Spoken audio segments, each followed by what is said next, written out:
Let's discuss the impeachment process with our first guest tonight. And joining us, one of the framers of the 1987 Constitution, Attorney Rene Sarmiento. Welcome to The Big Story. Yes, good evening. Maraming salamat po. Good evening, Sean and Pauline. Sir, para na tayong impeachment 101 ulit dito. May you give us what does it take to declare an impeachment complaint sufficient in form? Let's take the first one first, form, and then substance. Okay, so naibanggit po kanina sa paliwanag what is sufficient in form and substance. Sufficient in form meaning verified.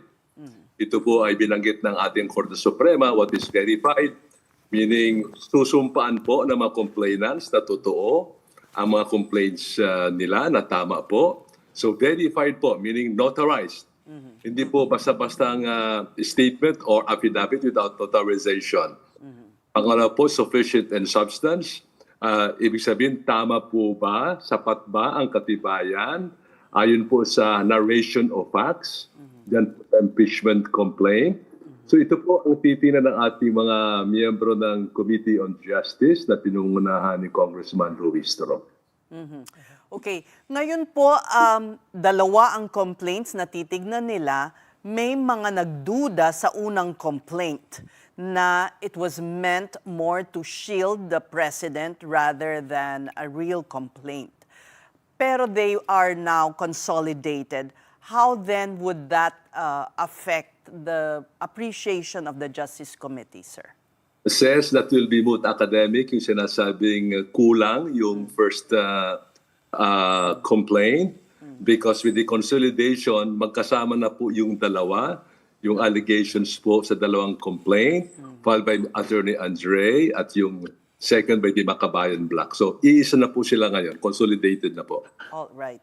Now, ano po ang rules that will govern the proceedings dahil there is the belief that the Supreme Court ruling, the recent Supreme Court ruling somehow amended the way, the procedure of the House, and that's still pending. The Supreme Court is taking its time with the MR. And so, paano po ang gagawin ng House of Representatives dito?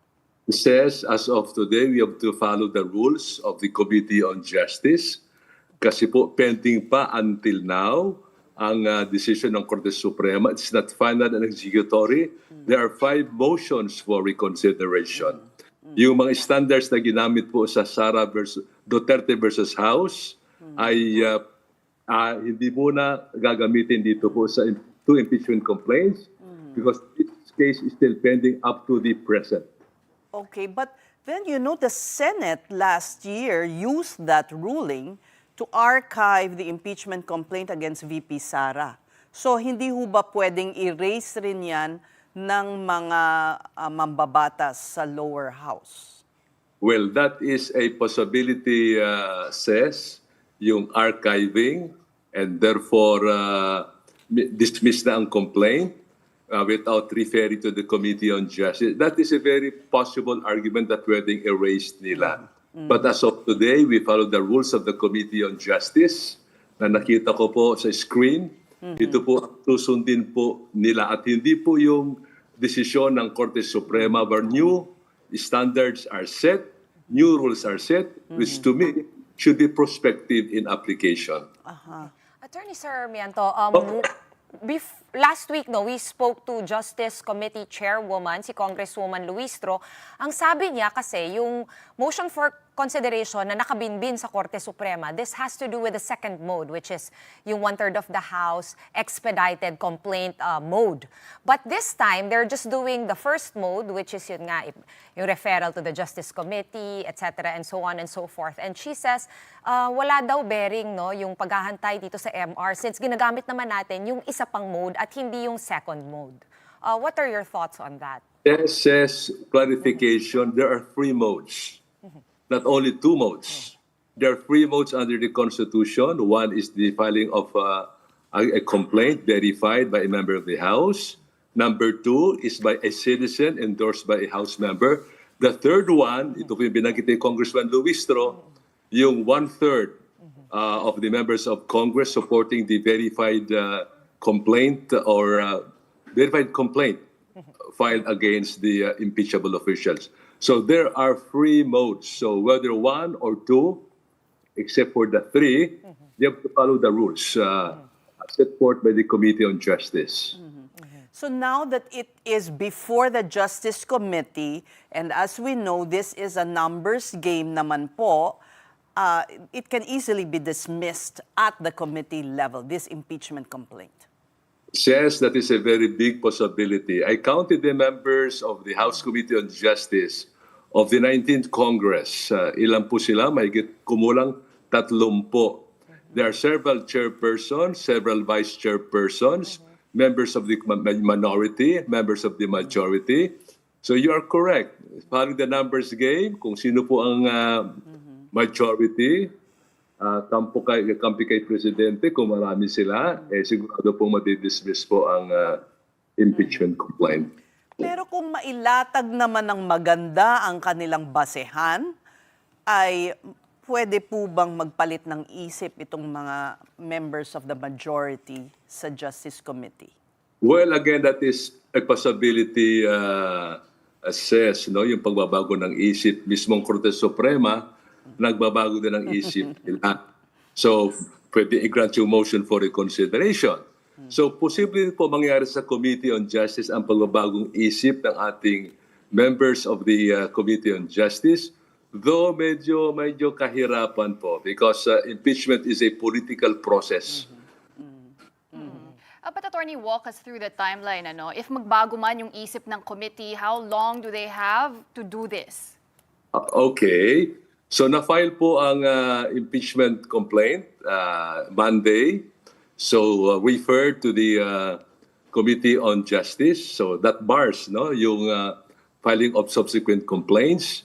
And then within 10 days, 10 session days, refer to the committee, to the order included in the order of business, and then refer to the Committee on Justice. They have 60 session days to report to the plenary session about the result of their findings, and within 10 session days, the House has to decide on the impeachment complaint. 10, 60, and 10. That is the formula. And would you say, Attorney, mas compliant na ngayon ng mga kongresista when it comes to the timing? Kasi yan din yung naging controversial in the 19th Congress, especially when the SecGen, the former SecGen, sat on the impeachment complaints against Vice President Sara. But now we see na mas mabilis yung pace nila. Is that how you also see it, Attorney? Well, I think very sensitive na po sila. Ano po, ang ating mga kongresista, many of them are lawyers, nabasa po yung decision ng Korte Suprema, though not yet final. Well, sensitive na po sila, especially with the filing of the petitions for certiorari sa Supreme Court, raising these issues. I'm sure they are more discerning and more sensitive.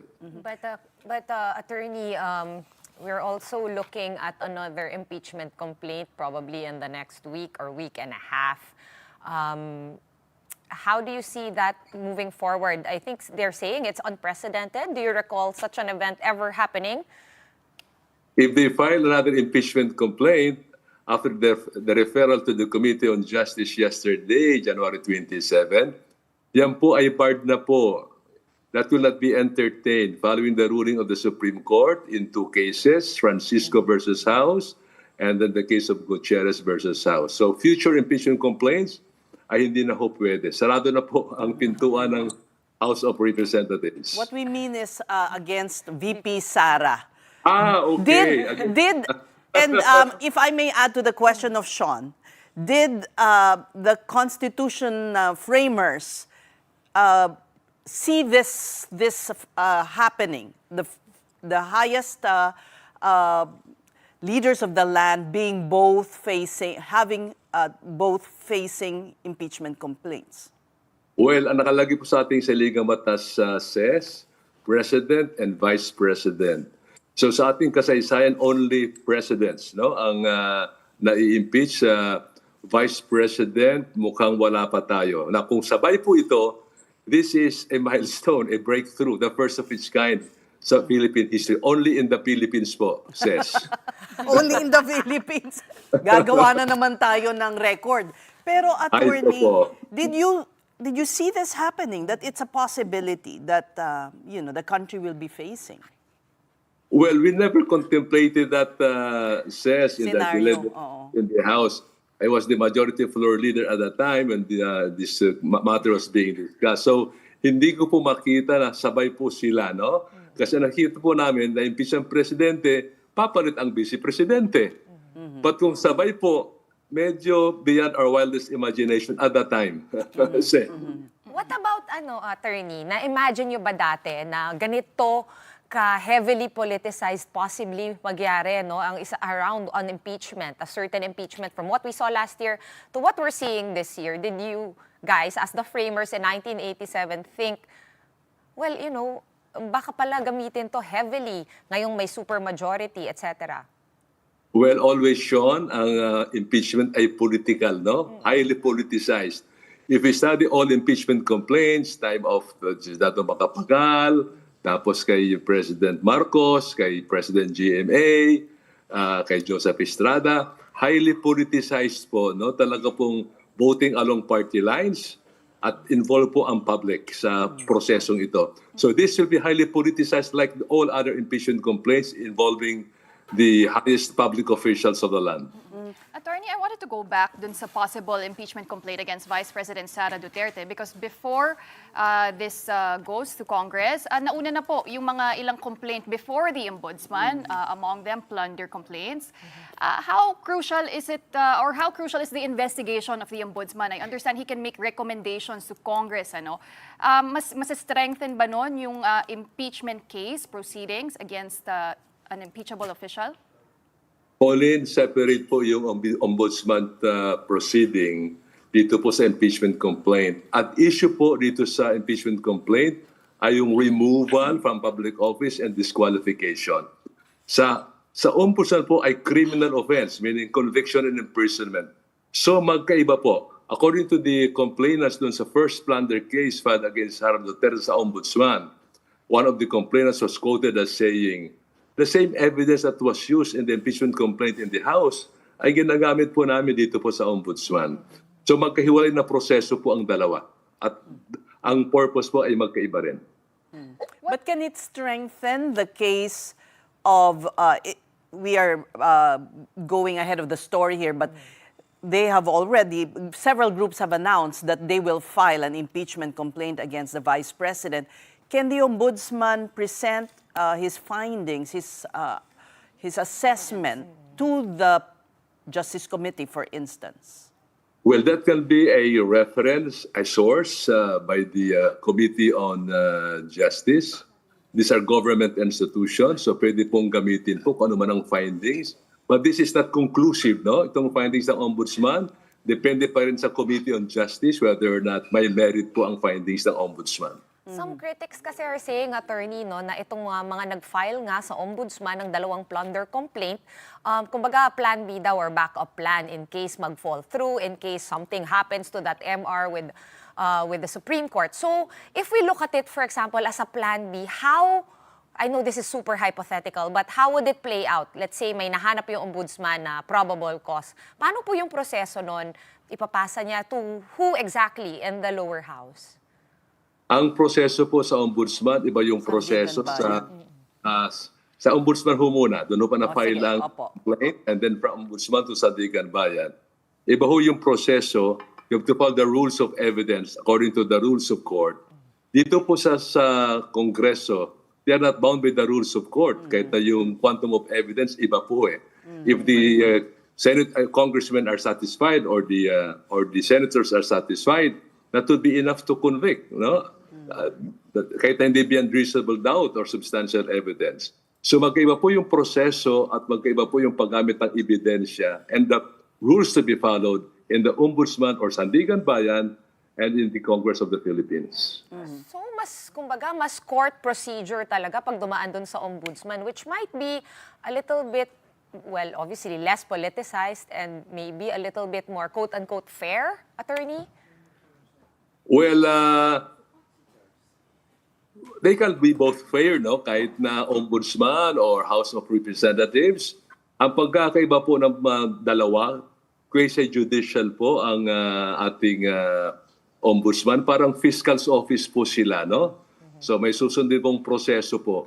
Dito po sa House of Representatives, again, it's a political process. Although sabi ni Justice Leonen, still within the bounds of the Constitution like the Bill of Rights, kaya lang mas relax po sa House ang proseso kaysa sa Ombudsman or Sandigan Bayan.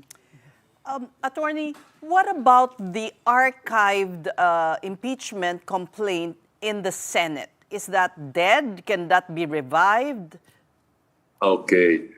Well, ang sabi po ng ating Korte Suprema sa kasong Sara Duterte versus House, void ab initio. From the very beginning, that is null and void. That is constitutionally infirm. So, pag naging final po ang decision ng Korte Suprema, talagang panibago pong complaint ang ifa-file. Ngayon, halimbawa po, na grant yung motion for reconsideration, ibig sabihin po, pwedeng i-revive kasi hindi po ba invalid yung proseso. So, depende po yan sa decision ng ating Korte Suprema. Okay.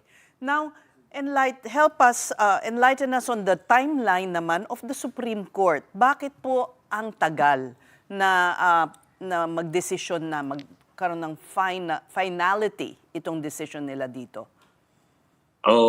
Medyo may katagalan po nga. Tama po kayo, Ses, ano? Although they have 12, if I'm not mistaken, 12 months to rule on a case, to decide on a case.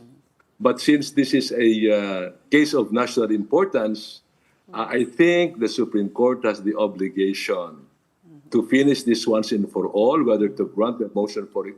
There are 5 motions for reconsideration, whether to grant them or not, dapat po aksyonan ng ating Korte Suprema.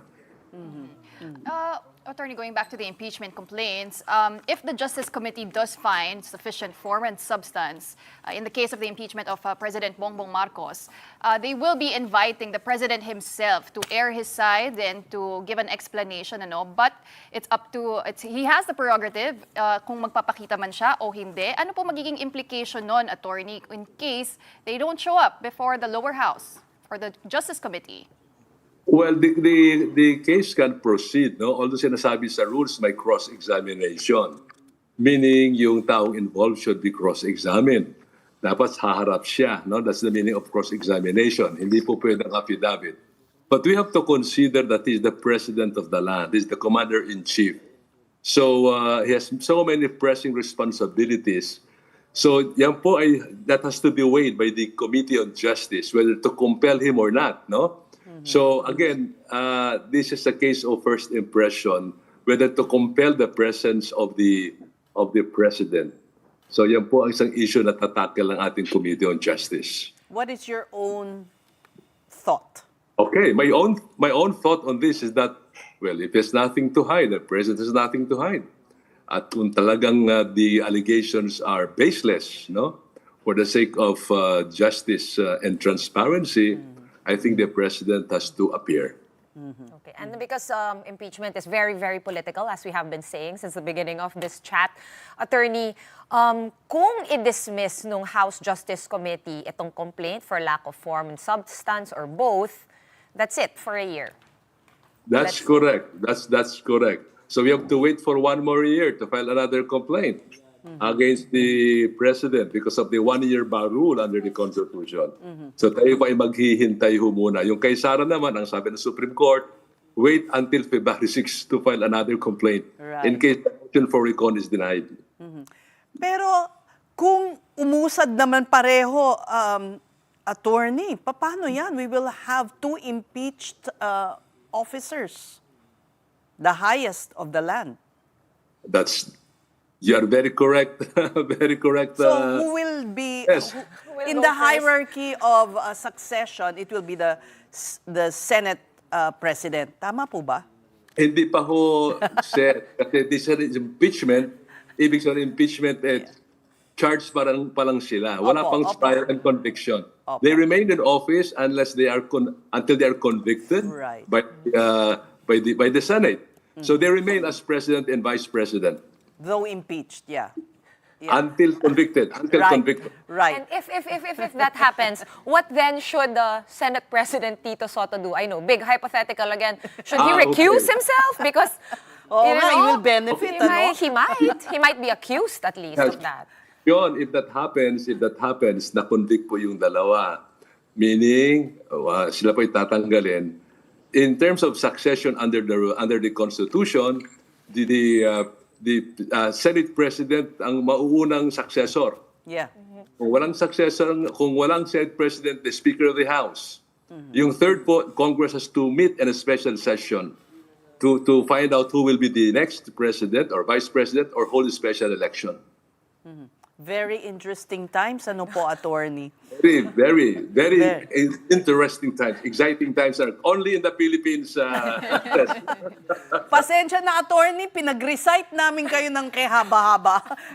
Kayo ang professor, kayo ang humihingi ng recitation, but the tables were turned. We thank you for your insights. I'm deeply honored, Ces, Pauline, and Sean. The ladies, maraming salamat po. That was Attorney Rene Sarmiento, one of the framers of our Constitution.